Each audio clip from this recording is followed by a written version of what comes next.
جو خالص تربیت کے لیے. اللہ تعالیٰ کا قرآن کہتا ہے کل نفس ذائقۃ الموت، ہر جان نے موت کا ذائقہ چکھنا. آپ جانتے ہیں شب و روز آپ لذیذ چیزیں کھاتے ہیں، مزیدار چیزیں کھاتے ہیں، آپ کو سمجھ آ جاتی ہے اس بوتل میں پانی میٹھا ہے، کڑوا ہے یا کسیلا ہے، اس کا ذائقہ کیا ہے. کبھی آپ ختم شریف کے بعد چاول تناول فرمائیں گے، نمکین چاول کا ذائقہ، میٹھے چاول کا ذائقہ، سیب کا ذائقہ، کیلے کا ذائقہ. ذائقہ اللہ نے اپنی زبان میں رکھا ہے. کبھی بھی آپ گلاس کو کان لگا کے نہیں بتا سکتے کہ میٹھا ہے یا کڑوا ہے. آپ انگلی ڈال کے دیکھیں چائے کے اندر، آپ کو یہ پتہ نہیں چلے گا کہ چائے کے اندر چینی ہے یا نہیں ہے. وہ جب تک آپ کی زبان کے ساتھ ٹچ نہیں کرے گی تب تک آپ کو ذائقے کا پتہ. رب تعالیٰ کا قرآن کہہ رہا ہے تو اللہ کے قرآن کی کوئی بات بے معنی تو نہیں ہو سکتی نا. اللہ کا قرآن کہتا ہے کل نفس ذائقۃ الموت، ہر جان نے موت کا ذائقہ چکھنا ہے. تو میں آج چاہوں گا کہ آپ کو موت کے ذائقے پر کوئی بات بتائی جائے. موت کا ذائقہ کوئی چکھنا چاہتا ہے؟ نہیں بھی چاہو گے تو چکھنا پڑے گا بھائی. آپ تو ایسے چپ کر گئے کہیں مفتی صاحب ہمیں موت کا جام پلا ہی نہ دیں. وہ تو اسرائیل نے پلانا ہے. لیکن میں کہتا ہوں ابھی جن کے ختم پاک پر ہم بیٹھے ہیں، میں صوبیدار نعمت صاحب کا شکریہ ادا کرتا ہوں، جن کی جو ہمارے پیر بھائی ہیں، ہمارے سلسلے کی پہچان ہے. انہوں نے مجھے اور آپ کو ملاقات کا موقع فراہم کیا. موت کا ذائقہ جن کے اصالِ ثواب پر بیٹھے اشفاق صاحب نے تو چکھ لیا، اللہ تعالیٰ ان کی مغفرت فرمائے. انہوں نے کیا کیا؟ چکھ لیا. بولو تو صحیح ہے، انہوں نے چکھ لیا. آپ جائیں اشفاق صاحب کی قبر پر اور عرض کریں قبلہ چوری صاحب آپ نے ذائقہ چکھا، ذرا بتائیے گا کیسا ذائقہ ہے، میٹھا ہے، کڑوا ہے، کسیلا ہے، کیا ذائقہ ہے اس کا؟ وہ آپ کو بتا سکتے، کیونکہ جب ذائقہ چکھتا ہے بندہ تب ادھر ہوتا نہیں. جی بہلول دانا نے پوچھا تھا نا، علماء بیٹھے ہوئے، ان کا بھی بتاؤ نیند کا مزہ کب آتا ہے؟ انہوں نے کہا نیند سے تھوڑی دیر پہلے. ان کا بھی نیند آئی نہیں تو مزہ کیسے آئے گا؟ کسی نے کہا جی نیند کے بعد. ان کا جب نیند آ جائے، جب بندہ سوتا ہے تو مزہ آتا ہے. جب بندہ سو گیا تو مزے کا تو تعلق ختم ہو گیا. وہ سویا اس لیے ہے کہ مزے ختم ہو گیا تو سو گیا. کہا جی نیند کے بعد گیا تو نیند ہی ختم ہو گئی ہے تو مزے کا پتہ کیسے چلے گا؟ موت کا ذائقہ کیسا ہے اس کائنات میں صرف ایک ہستی جانتی ہے. کون سی ہستی جانتی؟ ایک ہستی ہے جو چکھے بغیر بتا سکتی ہے کہ موت کا ذائقہ کیسا ہے، اور اس ہستی کا نام نامی، اسم گرامی محمد الرسول اللہ صلی اللہ تعالی علیہ وسلم ہے. ہمارے آقا ہیں جو زندگی کی ہر گھاٹی سے، زندگی کے ہر شعبے سے گزرنے کا سلیقہ اور طریقہ ہمیں رسول اللہ نے بتلایا ہے. یہ جو ہم بیٹھے ہوئے ہیں، یہ بیٹھنے کا سلیقہ بھی رسول اللہ نے بتایا. یہ جو باپ نہیں کہ میں اپنے پتر پر گلہ کرتا ہے، میرا پتر میری بات نہیں سنتا، یہ گلہ رسول اللہ کی وجہ سے. بیوی کو شوہر سے گلہ ہے، کس وجہ سے؟ رسول اللہ کی وجہ سے. ماں کو بیٹے سے گلہ ہے کہ میری عزت نہیں کرتا، یہ رسول اللہ کی وجہ سے ہے. کہ یہ سارے رشتوں کی مٹھاس رسول اللہ نے عطا فرمائی. سبحان اللہ. یہ تو کہاں تھا بیٹے کا رشتہ، کہاں تھا باپ کا رشتہ، کہاں تھا ماں کا رشتہ؟ ماں تو بیچی جاتی تھی، ماں تو خریدی جاتی تھی، ماں تو نکاح میں، بیٹے کے نکاح میں ماں ہوتی تھی. یہ جو ماں کو گلہ ہے نا کہ میرا پتر میری سنتا نہیں، یہ جو ماں کی عزت دی ہے یہ رسول اللہ نے دی ہے. یعنی سب کچھ ہمیں رسول اللہ نے عطا فرمایا. جس کا یہ عقیدہ نہیں ہے، جس کا یہ خیال نہیں ہے، جس کا یہ ذہن نہیں ہے کہ نہیں سب کچھ اللہ نے دیا ہے، تو بڑا بھائی مسرور آپ اس بات کے گواہ ہیں کہ جو کچھ دیا ہے رسول اللہ نے عطا فرمایا. رسول اللہ کے بغیر رسول اللہ کے اللہ تو پہلے بھی موجود تھا جناب. یہ مدینہ کہاں ہے، مکہ کہاں ہے؟ آج بڑے بھائی میں بیٹھ کر ہم رسول اللہ کا نام لے رہے ہیں، یہ حضور کی وجہ سے، کیونکہ ان کی گفتگو کی تاثیر اتنی ہے کہ وہ یہاں تک پہنچی ہے، اور وہ آگے بھی کائنات ختم ہو جائے گی، رسول اللہ کا کلام ختم نہیں ہوگا. ذائقہ، موت کا ذائقہ قرآن نے 2 مرتبہ بیان کی کہ ہر جان نے موت کا ذائقہ چکھنا ہے. پہلے نمبر پر یہ سمجھیے کہ موت کیا چیز ہے. موت اللہ کی بہت بڑی نعمت ہے. آپ یہ یہاں تشریف فرما ہے نا، یہ موت کی وجہ سے، نہیں تو آپ نے نہیں آنا چاہیے. اگر آپ کا دادا بھی زندہ ہوتا، پردادا بھی زندہ ہوتا، پردادا بھی زندہ ہوتا، لکڑدادا بھی زندہ ہوتا، اتنے بوڑھے بندوں کو تو نرسنگ کیئر کی ضرورت ہے. ان کو کھانا کھلانا، ان کو ٹائم پر خوراک دینا. اگر 25 دادے زندہ ہوتے میری نسل کے تو میں یہاں نہیں آ سکتا تھا. ہر ایک دادے پر 2 بندے تو چاہیے تھے نا. تو یہ موت ہے جو وقت کے ساتھ ہمارے بزرگوں کو لے کے جا رہی ہے، اور ہماری فارغ البالی ہے. ہم چادر جھاڑ کے جو کندھے پر آ کے تو جا رہے ہیں، کوئی شادی پہ جا رہا ہے تو کوئی ختم پہ جا رہا ہے تو کوئی شہر جا رہا ہے. یہ سب موت کی وجہ سے، یہ موت کی مہربانی ہے. موت نہ ہوتی پڑھ سے اپا جانا تھا آپ کو. اللہ نے موت پیدا فرمائی ہے تمہیں خوبصورت بنانے کے لیے. کل ایک میرے دوست تھے، اللہ تعالیٰ ان کی عمر دراز فرمائے، انہوں نے کسی خطیب صاحب ہیں، آج سے تقریباً 50-60 سال پہلے کے بہت خوش الہان خطیب، ان کی تصویر جو ہے وہ اپنے شعر کی ہوئی تھی کہ اپنے زمانے کے بہت بڑے محدث، اپنے زمانے کے بہت بڑے خطیب، اپنے زمانے کے بہت بڑے پہلوان، آج ان کے ساتھ میں بیٹھا. اور بابا میں نے دیکھا بالکل ایسے جیسے چوسنی ٹائپ نہیں ہوتا بندہ، سب کچھ ختم ہو گیا بیچارے میں سے. جی جو آپ خوبصورت ہیں، آپ کے رخسار گلیں آپ کی باہر کو آئی ہوئی ہیں، یہ سب موت کی وجہ سے. موت نہ ہوتی تو بڑی چوسنی آپ کو نظر آنی تھی. مقصد بات کرنے کا، مسئلہ سمجھانا ہے آپ کو. اللہ کہتا ہے الموت جسر یوصل الحبیب الی الحبیب. موت تو ایک پل ہے جو دوست کو دوست کے ساتھ ملاتی ہے. الموت تحفۃ المومن. موت مومن کے لیے اس کا تحفہ ہے.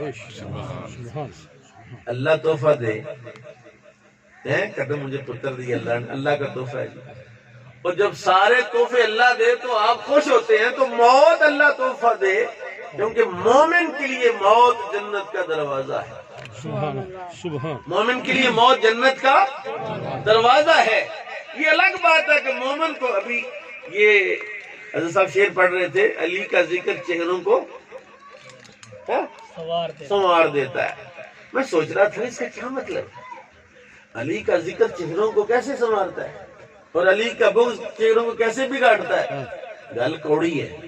شعر بچے نے پڑھا، میرا چاہ رہا ہوں کہ میں آپ کو اس کا مطلب سمجھا دوں. وہ تو صرف شعر پڑھ گیا نا. علی کا چہرہ، علی کا ذکر چہرہ، یہ دیکھو، یہ دیکھو، یہ دیکھو، یہ چہرے سجے ہوئے ہیں.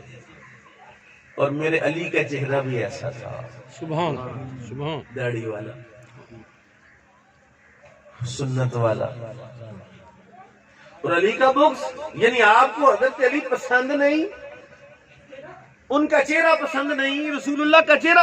آپ نے چہرہ ہے تو رسول اللہ جیسا بنایا نہیں، مولا علی جیسا بنایا نہیں. دعویٰ کرتے ہیں کہ حب علی ہے. حب علی اس بات کا تقاضا کرتی ہے کہ آپ کا چہرہ بھی علی جیسا ہو، آپ کا لباس بھی علی جیسا ہو، آپ کا کردار بھی علی جیسا ہو. اگر کردار علی جیسا نہیں، چہرہ علی جیسا نہیں، لباس علی جیسا نہیں، تو معذرت کے ساتھ آپ علی سے محبت نہیں کرتے، آپ کی محبت کسی اور کے ساتھ ہے.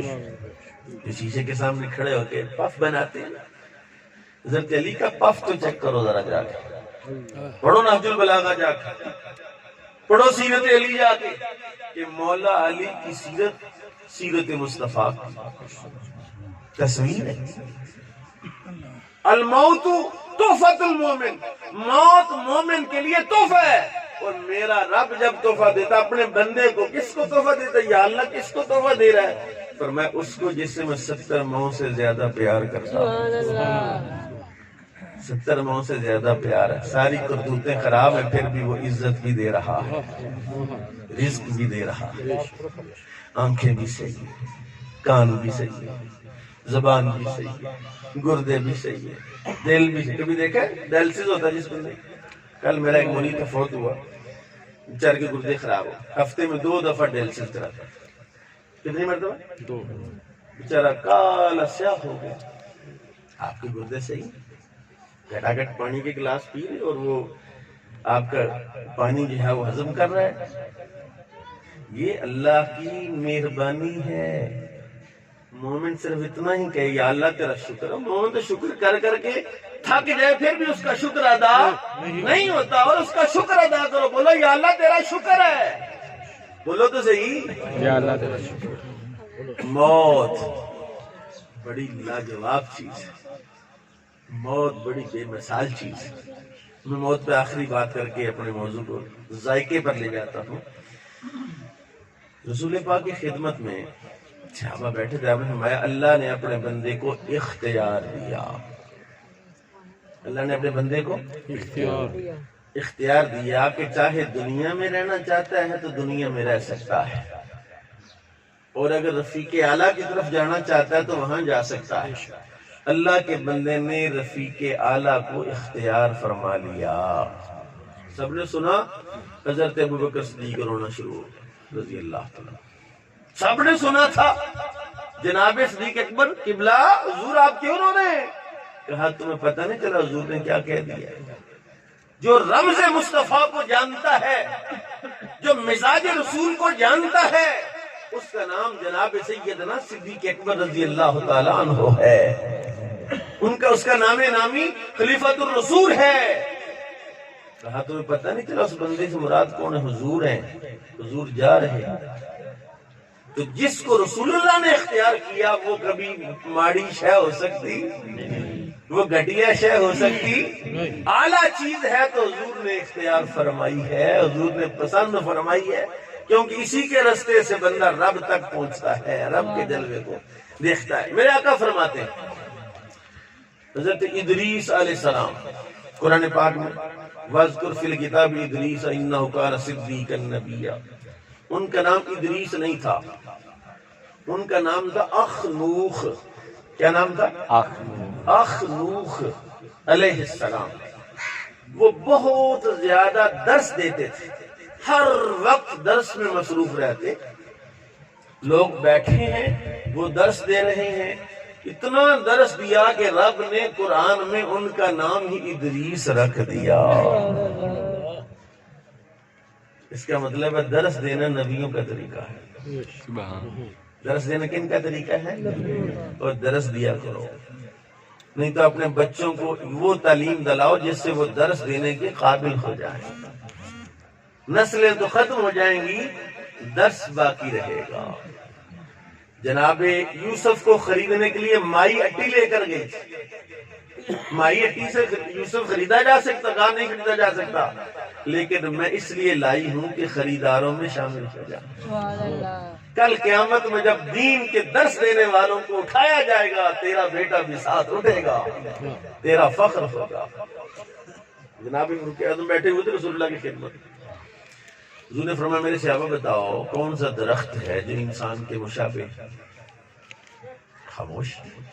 بتاؤ وہ کون سا درخت ہے جو عادات میں، زندگی اور موت میں انسان کے مشابہ ہے؟ سب خاموش۔ حضور نے فرمایا وہ کھجور ہے۔ کیا ہے؟ کھجور وہ درخت ہے جو اس مٹی سے بنا جو جناب آدم کے جسم سے بڑھ گئی نا، مٹی جو گوندی ہوئی تھی، اللہ نے کھجور بنا دی۔ بندے کی تون اتار دے تو بندہ زندہ رہ سکتا ہے، اور پاؤں کاٹ دے تو اور درخت کی یہ شان ہے کہ درخت کی جڑ کاٹ دے درخت خشک ہو جاتا ہے، لیکن کھجور کی جڑ کاٹ دو کھجور خشک نہیں، کیونکہ وہ اپنے سر کے ساتھ زندہ ہے۔ ایک بندے کھجوریں نہیں کھاتے، کھجوریں کھایا کرو، کیونکہ کھجور کے اندر وہ ساری چیزیں موجود ہیں جس کی آپ کو ضرورت ہے. آپ کی پھپھی ہے کھجور آپ کی. بتا رہا تھا کہ جناب رسول پاک نے پوچھا، کسی کو جواب نہیں آیا. عبداللہ ابن عمر بھی بیٹھے ہوئے تھے. جب مجلس ختم ہوئی تو جاتے ہوئے حضرت عمر فاروق کے بیٹے نے کہا، یار ابا جان، مجھے رسول پاک کے سوال کے جواب آتا تھا، میں اس لیے چپ کر گیا کہ بزرگ بیٹھے ہوئے ہیں، میں چھوٹا بچہ ہوں، میں کیسے بولوں. فاروق اعظم نے کہا، میرے پترا، کبھی تو وہ بول پڑتا نا حضور وہ کھجور ہے تو میرے لیے سرخ اونٹوں سے زیادہ خوشی ہوتی کہ مجلس میں یہ ذکر ہو، تاکہ عمر دے پتر کو پتا بھائی رسول اللہ کی بارگاہ سے تجھے شاباش مل جاتی، کوئی جملہ تیرے لیے رسول اللہ نکال دیتے، میرے لیے کہہ دیتے، تو کیوں نہیں بولا؟ او پترا تو نے بولنا تھا. اور باپ کا اعزاز ہوتا ہے، جو بیٹے کا اعزاز ہے وہ باپ کا اعزاز ہے، اور جو بیٹے کی نیکی ہے وہ باپ کی نیکی ہے. اس لیے دعا کرو اللہ ہمیں درس دینے والی اولاد عطا فرمائے. ادریس درس دیتے تھے، لیکن ایک مسئلہ عجیب تھا. حضور فرماتے اشفاق سے فوت ہوئے تو زمین بھی روئی اور آسمان بھی رویا. جس دن آپ نے مرنا ہے نا، مومن جس دن مرتا ہے، زمین بھی روتی ہے، آسمان بھی روتا ہے. کیوں؟ حضور نے فرمایا آسمان میں 2 دروازے. کتنے دروازے؟ 2 دروازے. ہر بندہ جو نیکی کرتا ہے ایک دروازے سے وہ نیکی اوپر چڑھتی، جتنی نیکیاں کرتا جاتا ہے اوپر چڑھتی جاتی، اس حساب سے اللہ رزق نیچے اتارتا جاتا ہے. دوسرا دروازہ رزق کا دروازہ ہے. بندوں کو سمجھ نہیں آتی، یہ چلے کرتے ہیں، نوکریاں ڈھونڈتے ہیں. اللہ کے بندو نیکیاں کرو رزق بڑھ جائے گا، تقوی اختیار کرو رزق بڑھ جائے گا. نبی پاک صلی اللہ علیہ وسلم نے فرمایا ہے کس طرح ایک دروازے سے نیکیاں جاتی ہیں، دوسرے دروازے سے کیا آتا ہے؟ اور جس کو رزق چاہیے وہ بولے گا. دوسرے دروازے سے کیا آتا ہے؟ رزق آتا ہے. ہر بندے کو ضرورت ہے رزق. کوئی بندہ کہنا جی مجھے تو پیسے نہیں چاہیے، ہر بندے کو چاہیے. مجھے نہیں روٹی چاہیے، ہر بندے کو چاہیے، اس کے بغیر گزارا ہی نہیں ہے. اور جناب ادریس کی خوبی یہ تھی علیہ السلام کی کہ آج اس وقت ہم سارے بیٹھے، جناب ادریس بھی نیکیاں کر رہے ہیں. ساری مخلوق اس وقت کی مسلمان نیکیاں کرتے تھے، جتنی نیکیاں ساری مخلوق کی ہوتی تھی اکیلے ادریس کی نیکیاں اتنی ہوتی تھی. سبحان اللہ. آسمان والے فرشتے حیران تھے کہ ایک بندہ سب بندوں کے برابر نیکیاں کر کیسے سکتا ہے. اشتیاق تھا ان کو کہ ایک بندہ اکیلا. حالانکہ انہیں رسول اللہ کی حدیث سناتے تو ان کو مسئلہ سمجھ آ جانا تھا. الدال علی الخیر کفاعلہ، نیکی پر رہنمائی کرنے والا نیکی کرنے والے کی طرح ہوتا ہے. سبحان. جتنی آپ نیکیاں کر رہے ہو، ساری امت 2.25 ارب انسان ہے مسلمان، یہ جتنی نیکیاں کر رہے ہیں ان سب کی نیکیوں کا ثواب انہیں بھی مل رہا ہے، اور اتنی نیکیاں اللہ رسول اللہ کو بھی عطا فرما رہا ہے. کیونکہ نماز حضور نے سکھائی، روزہ حضور نے سکھایا، قرآن حضور نے سکھایا، ذکر حضور نے سکھایا. حضرت ادریس کتنی نیکیوں پر جاتی ہے. جناب ملک الموت نے کہا یا اللہ میں تیرے اس بندے کی زیارت کرنا چاہتا ہوں، مجھے اجازت دے کہ میں جا کے اس کو دیکھ کے آؤں، اس کی زیارت کر کے. اللہ نے کہا جا. ملک الموت آگے ایک بندے کی شکل مجلس لگی تھی، بیٹھ کے لوگ آ رہے ہیں جا رہے ہیں، آ رہے ہیں جا رہے ہیں. یہ بندہ صبح سے شام تک بیٹھا ہوا. افطاری کا ٹائم ہوا، جنت سے 2 طباق آئے جناب ادریس علیہ السلام کی افطاری. آپ کھانے میں اسے بھی داؤد آ جائے یار تو نہیں کھا لیا. کل مجھے حاجت ہے، مجھے حاجت ہے. آپ نے کھانا تناول فرما. رات گزر گئی، بندہ بیٹھا ہوا، ساری رات عبادت میں گزری، کچھ دیر آرام کیا، صبح اٹھے، صبح مجلس پر لگی، بندہ بیٹھا ہوا. پورا دن گزر گیا، بندہ بیٹھا ہوا. اگلی رات گزر گئی، بندہ بیٹھا ہوا. 4 دن اور 4 راتیں گزر گئی. وہ بندہ نہ ہلا نہ اٹھا، نہ کہیں گیا، نہ کچھ کھایا نہ پیا، نہ کوئی حاجت کرنے گیا. آپ کو خطرہ پڑ گیا کہ یہ وہ انسان نہیں. آپ نے فرمایا من انت، کون ہے؟ اس نے کہا انا ملک الموت. انا ملک الموت. یہ جو جملہ ہے نا، میں ملک الموت ہوں، یہ جان نکال دیتا ہے بڑے بڑے، پتا پانی کر دیتا ہے. میں ملک الموت. آپ کی ظاہر ڈر گئے. آپ نے فرمایا اجئتا قابضا ام زائرا، روح قبض کرنے آیا ہے یا زیارت کرنے آیا ہے؟ اس نے کہا نہیں حضور، جئت زائرن، میں آپ کا دیدار کرنے آیا۔ اس کا مطلب ہے اللہ والوں کا دیدار کرنا ملک الموت کی بھی سنت ہے۔ نیکوں کے دیدار کے لیے جانا یہ فرشتوں کی بھی سنت ہے۔ آپ نے پوچھا تو ملک الموت ہے؟ واقعی ہاں میں ملک الموت ہوں، مجھے کیا ضرورت ہے جھوٹ بولنے کو؟ 4 دن سے ادھر بیٹھا ہے، بندہ مارا کوئی؟ بندے تو ہی مارتا کوئی اور مارتا؟ کہا میں ہی مارتا۔ کہا 4 دن سے کوئی فوت نہیں ہوا؟ کہا بڑے بندے فوت ہوئے۔ کہا کیسے؟ تو ادھر بیٹھا ہوا؟ اس نے کہا حضور ساری کائنات میرے لیے ایسے ہے جیسے دسترخوان ہے، آپ دسترخوان پر بیٹھے یہاں سے وہاں سے وہاں سے اٹھا کے کھاتے ہیں، ساری کائنات میرے لیے اس دسترخوان کی طرح ہے۔ میں کہتا ہوں عاشقوں کے لیے اس میں بڑی خوبصورت بات ہے، لیکن ملک الموت کے لیے ساری کائنات دسترخوان ہے تو رسول اللہ کے لیے کائنات کیا ہے؟ سمجھ نہیں آئی؟ بڑے ٹلے ہیں آپ، یاد تھاکی کافی دیر کے بیٹھے ہوئے، اتنا بڑا میں نے مسئلہ بیان کیا۔ رسول کریم فرماتے ہیں میرے لیے ساری کائنات ایک رائی کے دانے کی طرح ہے جو ہتھیلی پر رکھا ہوتا ہے، جس کی چاروں جہتیں ایک دفعہ دیکھی جا سکتی ہیں۔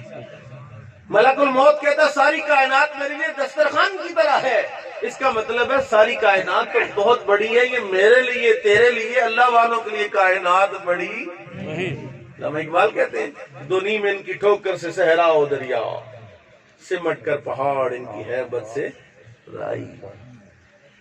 2.5 قدم ہے ساری کائنات اللہ والوں کے لیے، دونی میں ان کی ٹھوکر سے صحرا و دریا، سمٹ کر پہاڑ ان کی حیبت سے رائی۔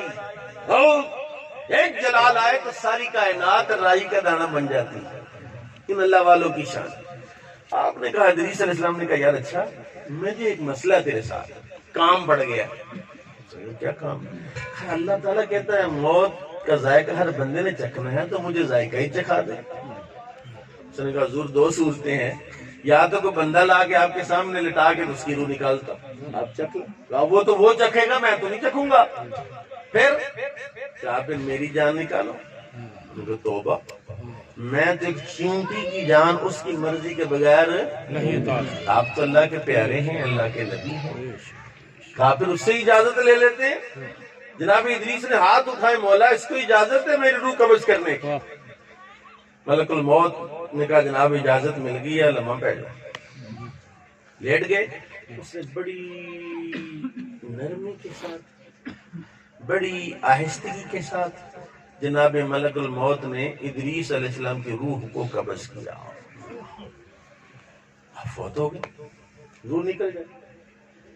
حدیث پاک میں آتا ہے کہ ملک الموت کہتا ہے جب میں کسی بندے کی روح نکالتا ہوں تو میں دیکھتا ہوں کہ اس کے گھر والے روتے ہیں، بچے روتے ہیں، عورتیں روتی ہیں، میں دروازے پر کھڑا ہو کہتا ہوں پتہ نہیں کیوں رو رہے، میں نے تو اپنی مرضی سے اس کی روح نہیں نکالی، اس نے حکم دیا تو نکالی، پہلے نہیں نکالی، بیفور ٹائم، قبل از وقت روح نہیں نکالی، جب اس کا ٹائم پورا ہو گیا تب نکالی، یہ کیوں روتے ہیں؟ آج کیا ہوا؟ آج عجیب واقعہ ہوا۔ ادریس علیہ السلام کی روح نکلی تو ملک الموت رو رہا ہے۔ وہ ملک الموت تو کیوں روتا ہے؟ کہا روتا اس لیے ہوں کہ 4 دن ہو گئے بابے کے پاس بیٹھا ہوں، بابا پیارا لگنا شروع ہو گیا، بابے سے مجھے محبت ہو گئی ہے، جس بابے سے مجھے محبت ہو گئی ہے اب وہ چلا گیا ہے، مجھے رونا آیا کہ یار اس سے میں بات نہیں کر سکتا، اس سے کلام نہیں کر سکتا، اس سے گفتگو نہیں کر سکتا۔ اب کیا ہوا؟ جناب ملک الموت کے رب تعالیٰ نے حکم دیا ملک الموت تو روح کو واپس ان کے جسم میں داخل کر۔ آپ کے سوال کا جواب آ گیا، کل نفس ذائقۃ الموت، کا ذائقہ۔ یہ بات کس نے بتائی؟ رسول اللہ نے بتائی ہمیں، ہم تو ادریس علیہ السلام کا ملے ہی نہیں تھا، یہ تو ہمیں رسول اللہ نے بتائی۔ ادریس کون ہے؟ رسول اللہ نے بتایا۔ آدم کون ہے؟ رسول اللہ نے بتایا۔ کائنات کیا ہے؟ رسول اللہ نے بتایا۔ اللہ کیا ہے؟ رسول اللہ نے بتایا۔ ہر شے تو رسول اللہ نے عطا فرمائی ہے۔ جناب ملک الموت نے جب روح کو واپس داخل کیا اور ملک الموت پوچھنے لگا حضور میرا بھی مسئلہ حل کر دیں، کیا آپ نے تو چکھ لی موت کا ذائقہ، آپ نے چکھ لیا، بتائیے کیا ذائقہ موت کا؟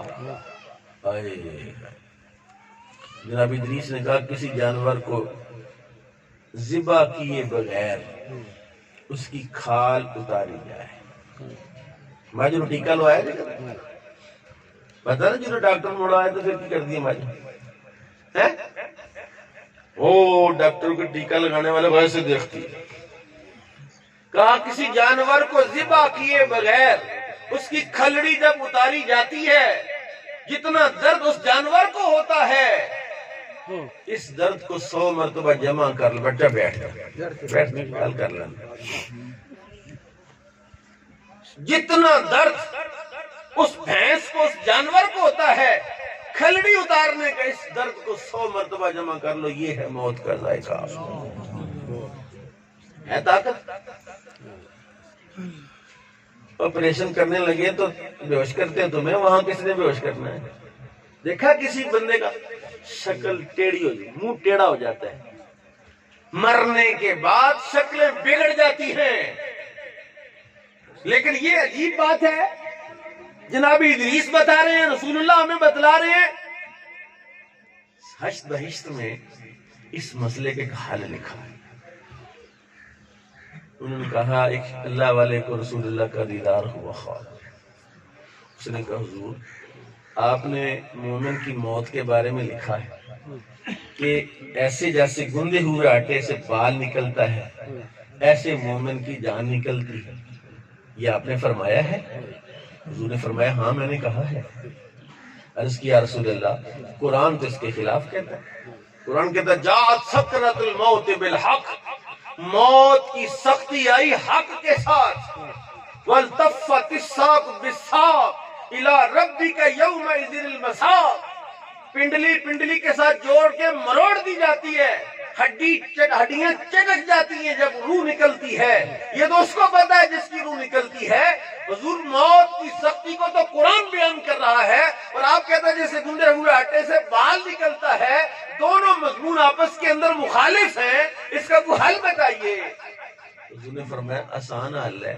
جا کے سورہ یوسف پڑھ تجھے حل مل جائے گا وہ اٹھا جلدی سے وضو کیا قرآن پاک پکڑا سورہ یوسف نکالی پڑھنا شروع کر جب اس جگہ پر پہنچا جب زلیخا پر ملامت کی مصر کی عورتوں نے شرم نہیں آتی غلام پر مر مٹی عزیز مصر کی بیوی خاندان کو لاج لگا دی تم نے ذلیل کر دیا پورے خاندان کو مصر کی عورتوں کو تم نے بدنام کر کے رکھ دیا ایک غلام پر مر مٹی ہے اس نے کہا میں تمہیں بتاؤں گی تو تمہیں سمجھ آنی تمہیں سمجھ نہیں آنی ایسا کرتی ہوں ایک اور بھی بات ذرا سن لو ایسا کرتی ہوں کہ تم میرے پاس دعوت پر آؤ پھر میں تمہیں یوسف کا جلوہ دکھاؤں گی پھر تم نے بتانا ہے کہ تمہاری عادت کیا ہوتی ہے یہ آج کل لڑکیاں لڑکے جب کسی پر عاشق ہو جاتے ہیں تو ماں باپ وڈ دیتے ہیں لیکن وہ ہٹا سے مس نہیں ہوتے اس لیے اللہ کے بندو ان کی آنکھوں پر پٹیاں پہلے باندھو جب وہ پھنس جاتے ہیں پھر تمہارا کوئی اثر اس پر نہ ماں کی عزت نہ باپ کی عزت نہ خاندان کی عزت وہ آنکھوں پر پٹیاں باندھ جیسے تیرے نبی نے بتلایا ایسے تربیت کر اپنی بیٹی کی تو سرے ہم بھیجتا اس کو یونیورسٹی کالج کی تعلیم کے لیے پھر جب وہ پھنس جاتی ہے تیری عزت بھی برباد کرتی ہے سن جناب سیدہ زلیخا نے ان سے کہا تم آؤ میں تمہیں بتاتی ہوں وہ کیا چیز ہے جب آئی دسترخوان بچھایا چھریاں رکھی جی کہا یہ کاٹ کے کھاؤ کیا کر بیٹھ جائے گل مکن لگی پھر جو مرضی کریے کاٹ کے کھاؤ انہوں نے چھریاں پکڑی پھل کاٹنے شروع کیے ادھر جناب زلیخا نے کہا وقالت تخرج علیہن فلما رأینہ اکبرنہ قطعن ایدیہن وقلن حاشا للہ ما ھذا بشرا ان ھذا الا ملک کریم وہ چھریاں پکڑ کے پھل کاٹ رہی تھی لیکن پھل نہیں کٹے یوسف کا جلوہ دیکھا اس نے یوسف میں ایسی ڈوب گئی اپنی انگلیاں کاٹ لیں اور یہ کہہ رہی تھی کوئی درد نہیں تھا کوئی تکلیف نہیں تھی کوئی احساس نہیں تھا صرف یہ کہہ رہی تھی ما ھذا بشرا یہ کوئی بندہ نہیں ہے ان ھذا الا ملک کریم یہ تو کوئی مقدس فرشتہ ہے یہ جس کی طرف دیکھ کر یہ حالت ہو گئی اس صوفی نے قرآن پڑھنا بند کر دیا کہا جواب مل گیا کیونکہ مومن کی جب روح نکلتی ہے وہ رب کا جلوہ دیکھتا ہے سبحان اللہ اب ملکul موت چاہے ہڈی توڑے چاہے کھال اتارے جو چاہے کرے وہ اسے رسول اللہ کا جلوہ دکھایا جاتا ہے. کوئی خوش نصیب ہے اسے جنت میں اپنا ٹھکانہ دکھایا جاتا ہے. اور لوگوں افسوس کی بات یہ ہے نہ تم اور میں بھی تمہارے ساتھ نہ تم رب کا جلوہ دیکھنے کے لائق ہو نہ رسول اللہ کا جلوہ دیکھنے کے لائق ہو نہ جنت میں اپنا ٹھکانہ دیکھنے کے لائق ہو. تمہاری شکل بگڑے نہ تو اور کیا ہو. آؤ وقت ہے آج اپنی آنکھوں کو صاف کر لو. آنکھیں صاف کرو آنکھوں کا وضو کرو. یہاں وضو کر کے نماز کے لیے تیار ہو جاتے ہو. آنکھ کا وضو یہ پانی سے نہیں ہوگا. آنکھ کا وضو اس کی محبت میں رونے کے ساتھ ہوگا. کبھی آنکھ کو رلایا بھی کرو. اور جب تیری آنکھ سے اس کے خوف سے ایک مکھی کے سر کے برابر آنسو کا ننھا قطرہ آ جائے گا ایسی آنکھ پر اللہ جہنم کو حرام فرما دے گا. پھر اسے موت کی سختی محسوس ہے. اس صوفی کو سمجھ آ گئی کہ قرآن کا مضمون کیا ہے. قرآن کہتا ہے بڑی سخت ہے موت. ادریس کہتے ہیں موت بڑی سخت ہے. رسول اللہ کہتے ہیں موت بڑی آسان ہے بس چھوٹا سا کام ہے بڑا کام نہیں ہے. تم میرے نبی کا طریقہ اختیار کرو میری اتباع کرو میرے دین پر چلو. تمہارے لیے موت آسان نہیں ہوگی. آیت پڑھتا ہوں. من یتق اللہ یجعل لہ مخرجا ویرزقہ من حیث لا یحتسب. رب کا قرآن کہہ رہا ہے تم متقی ہو جاؤ ہر مشکل اللہ ٹال دے گا اور ایسی جگہ سے رزق دے گا جہاں سے تمہارا گمان بھی نہیں ہے. اللہ مجھے اور آپ کو عمل کی توفیق بخشے. وما علیہ الا البلاغ.